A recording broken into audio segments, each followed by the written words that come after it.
ধন্যবাদ।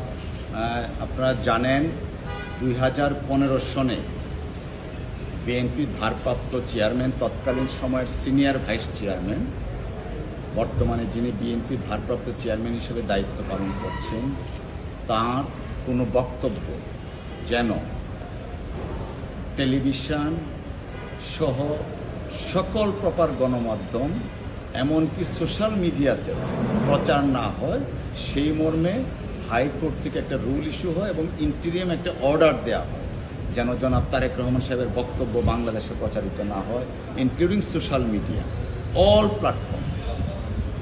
2015 সালের রুলটা ইস্যু হয়েছিল এবং ইন্টিরিয়াম অর্ডার ছিল। তো এই রিট পিটিশনের যিনি আইনজীবী ছিলেন বা পিটিশনার ছিলেন, অর্থাৎ আইনজীবী হিসাবে উনি পিটিশনার ছিলেন, ওনার নাম হচ্ছে নাসরিন সিদ্দিকা লিনা। তিনি আজকে মহামান্য হাইকোর্ট ডিভিশনে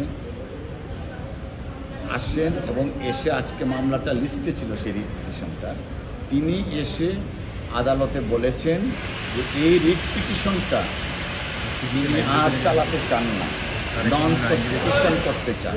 অর্থাৎ এই রিট পিটিশনটা আজকে থেকে আর অস্তিত্ব নেই, নন প্রসিকিউট হয়েছে, রিট পিটিশনটার আর কোনো অস্তিত্ব নেই।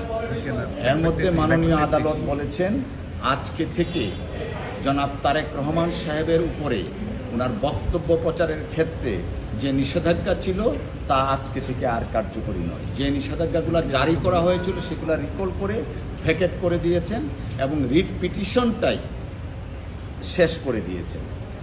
সবচেয়ে বড় কথা, আসলে কি, যখন এই রিট পিটিশনের রুলটা ইস্যু হয়েছিল এবং ইন্টিরিয়াম অর্ডারটা দেওয়া হয়েছিল, তখন আমরা আপনাদেরকে জানিয়েছিলাম যে প্রত্যেকটা নাগরিকের কনস্টিটিউশনাল রাইটস আছে ফ্রিডম অফ এক্সপ্রেশনের।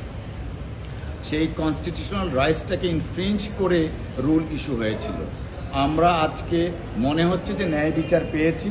কনস্টিটিউশনাল রাইটস, যে রাইটসগুলা আপনার প্রিজার্ভ করার জন্য, সমুন্নত রাখার জন্য আইনজীবী সমাজ কাজ করেন, আমরা কাজ করি আদালতে আইনজীবী হিসাবে।